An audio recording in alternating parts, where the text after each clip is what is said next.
اس نے کہا یہ بات تو ہو چکی۔ ہم نے کہا ہاں۔ اس نے کہا خبردار ہو، یہ بات ان کے حق میں بہتر ہے کہ پیغمبر کے تابع دار ہوں، اور البتہ میں تم سے اپنا حال بتاؤں کہ میں مسیح دجال ہوں، اور البتہ وہ زمانہ قریب ہے کہ جب مجھے نکلنے کی اجازت ہوگی، پس میں نکلوں گا اور سیر کروں گا، اور کسی بستی کو نہ چھوڑوں گا جہاں 40 رات کے اندر نہ جاؤں سوائے مکہ اور مدینہ کے۔ وہاں جانا مجھ پر حرام ہے، یعنی منع ہے۔ جب میں ان دونوں بستیوں میں سے کسی کے اندر جانا چاہوں گا تو میرے آگے ایک فرشتہ بڑھ آئے گا اور اس کے ہاتھ میں ننگی تلوار ہوگی، مجھے وہاں سے جانے سے روک دے گا، اور البتہ اس کے ہر ایک ناکہ پر فرشتے ہوں گے جو اس کے چوکی داری کریں گے۔ سیدہ فاطمہ رضی اللہ تعالیٰ عنہ نے کہا کہ پھر نبی کریم صلی اللہ علیہ وسلم نے اپنی چھڑی ممبر پر مار کر فرمایا کہ طیبہ یہی ہے، طیبہ یہی ہے، طیبہ یہی ہے، یعنی طیبہ سے مراد مدینہ منورہ ہے۔ خبردار رہو، بھلا میں تم کو اس حال کی خبر نہ دوں؟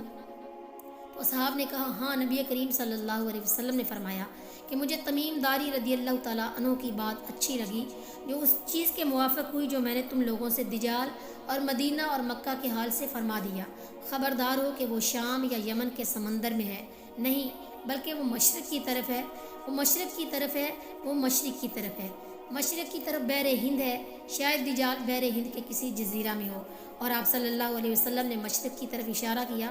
سیدہ فاطمہ بنت قیاس رضی اللہ تعالیٰ عنہ نے کہا کہ یہ حدیث میں نے رسول اللہ صلی اللہ علیہ وسلم سے یاد رکھی ہے۔ قیامت اور آثار قیامت کو نبی کریم صلی اللہ علیہ وسلم نے احادیث میں وضاحت کے ساتھ بیان کیا ہے، جیسا کہ احادیث میں ہے کہ قیامت اس وقت تک قائم نہ ہوگی جب تک عیسیٰ ابن مریم نازل نہ ہوں گے۔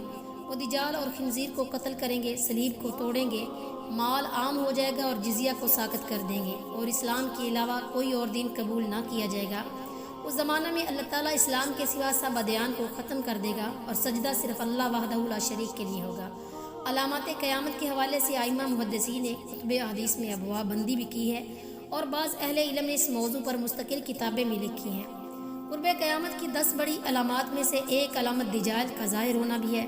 دجال کا فتنہ تاریخ انسانی کی ابتدا سے لے کر انتہا تک کے تمام فتنوں سے بڑا اور خطرناک فتنہ ہے، جس کی بڑائی اور شدت کا اندازہ اس بات سے بھی لگایا جا سکتا ہے کہ ہر ایک نبی علیہ الصلوۃ والسلام نے اپنی اپنی امت کو دجال کے فتنہ سے ڈرایا۔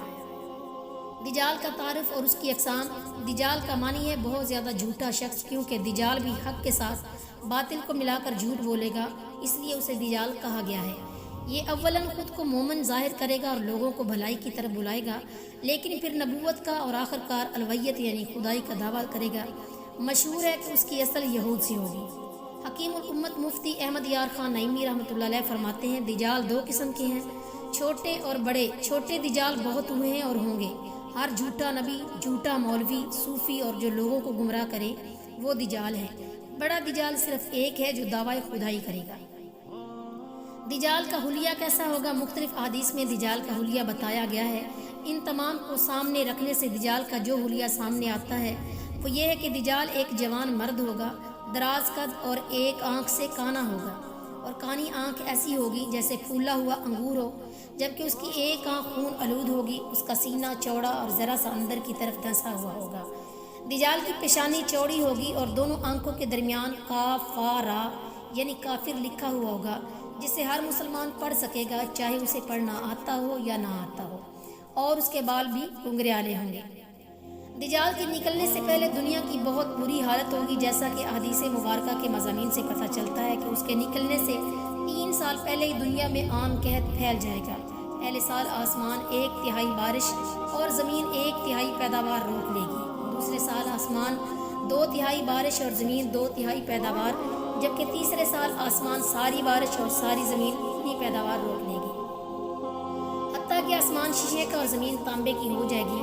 اس خشک سالی کے سبب تمام چوپائے ہلاک ہو جائیں گے، فتنے اور قتل و غارت گیری عام ہو جائے گی، آدمی ایک دوسرے کو قتل اور جلا وطن کر رہے ہوں گے۔ تب دجال مشرق کی سمت ایک اصبہان یا خراسان نامی شہر سے نکلے گا۔ غذائی قحط کے علاوہ علمی روحانی قحط بھی ہوگا۔ دین کے سلسلے میں لوگوں میں ذوق پیدا ہو چکا ہوگا، علماء اور دیندار لوگوں کی قلت ہوگی۔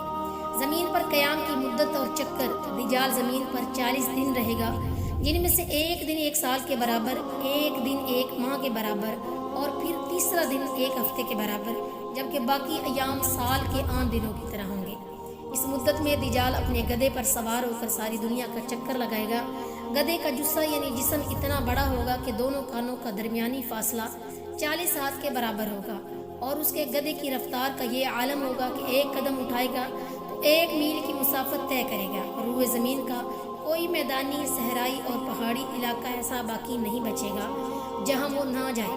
البتہ مکہ مکرمہ اور مدینہ طیبہ پر فرشتوں کا پہرا ہونے کی وجہ سے ان میں داخل نہ ہو سکے گا، بلکہ مدینہ کے باہر دلدلی زمین میں پڑاؤ کرے گا، اور مدینہ پاک میں زلزلے کے 3 جھٹکے آئیں گے، جس کی وجہ سے ہر کافر اور منافق مدینہ سے بھاگ نکلے گا اور دجال کے لشکر سے جا ملے گا۔ اس روز مدینہ پاک ہر منافق اور فاسق مرد و عورت سے خالص اور پاک ہو جائے گا۔ اس لیے اس دن کا نام یوم الخلاص بھی ہے، اور بعض روایات کے مطابق بیت المقدس اور کوہ طور پر بھی دجال نہیں جا سکے گا۔ دجال طرح طرح کے شعبوں کے ذریعے لوگوں کا ایمان برباد کرنے کی کوشش کرے گا۔ حدیث مبارکہ میں ہے کہ دجال کے ساتھ روٹیوں کے پہاڑ ہوں گے۔ دجال کے پیروکاروں کے علاوہ باقی لوگ سخت تکلیف میں ہوں گے۔ اس کے ساتھ 2 نہریں ہوں گی، جن میں سے ایک کو جنت اور دوسری کو دوزخ کہے گا۔ در حقیقت جسے وہ جنت کا نام دے گا وہ دوزخ، اور جسے وہ دوزخ کا نام دے گا وہ جنت ہوگی۔ اس کے کہنے پر آسمان سے بارش برسے گی، اور لوگوں کے سامنے وہ ایک شخص کو قتل کر کے پھر زندہ کر دے گا۔ دجال کے فتنوں کی وجہ سے اہل ایمان سخت پریشانی اور تنگی کے عالم میں بھاگ کر دخان نامی ایک پہاڑی میں پناہ لیں گے، لیکن دجال ان کا پیچھا کر کے پہاڑ کا گھیرا کر لے گا۔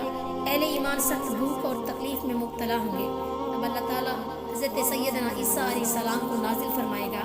حضرت سیدنا عیسیٰ علیہ السلام کو دیکھتے ہی دجال ایسے گھلے گا جیسے پانی میں نمک گھلتا ہے، اور آپ علیہ السلام دجال کو مقام لط پر قتل کریں گے، اور اس کے پیروکاروں میں سے کسی ایک کو بھی زندہ نہ چھوڑیں گے۔